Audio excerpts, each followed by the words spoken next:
Hello, boys and girls. Pablum FishPig here, reading you another simple story by Archibald Marshall. This one's called The Robber. One day, Millie Fairbrother was going for a walk with her nurse, Gladys Conk, when they met a robber in a wood. The robber said, "Give me some money," and Gladys Conk said, "How much money?" He said, "A shilling," and she said, "I haven't got a shilling," and he said, "Yes, you have." She said, "Well, at any rate, I shan't give it to you," and he said, "If you don't, I shall kill you." Millie was frightened at that, but Gladys Conk was not frightened. She said, "You can't do that," and he said, "Why not?" And she said, "Because I shall kill you first." The robber laughed at that and said, "Oh, you will you?" And she said, "Yes, I will I?" The robber laughed again and said, "That's good. What with?" And she said, "With my umbrella." Now, Millie's mother had given Gladys Conk a new umbrella for a Christmas present. It had a duck's head on the handle made of imitation silver, and she always took it for walks with her, and it was a good thing she did because of the robber. The robber's face assumed a ghastly hue, and he said, "I never thought of that," and Gladys Conk said, "Well, you can think of it now." So Gladys Conk killed the robber, and he had a lovely funeral with arum lilies, and Millie was allowed to go to it. Well, the next day a policeman came to the back door and asked for Gladys Conk. The cook opened the door because she was just going out to get a chicken to make some chicken broth for Millie. Millie was in bed with a sore throat that morning, but she was better the next day and got up, and her friend Jean Hale came to tea with her, and they played with the animals in her Noah's Ark.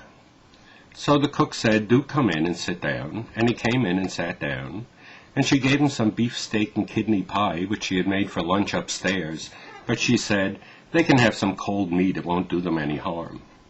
And she gave him some stout, which she had paid for out of her own wages. And when he had eaten half the pie and drunk all the stout, he said, "Where is Gladys Conk?" The cook said, "What do you want with Gladys Conk?" And he said, "Ah, you may well ask."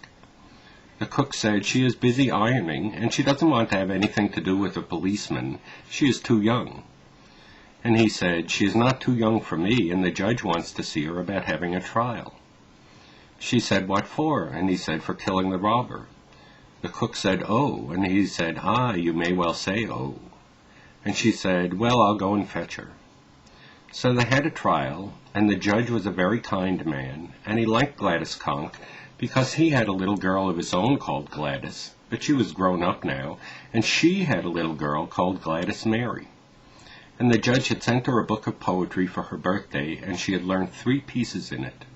And 2 of her aunts had given her 2 fountain pens, one for black ink and one for red, and one of the mistresses of the school she went to had borrowed the one for red ink to correct exercises with.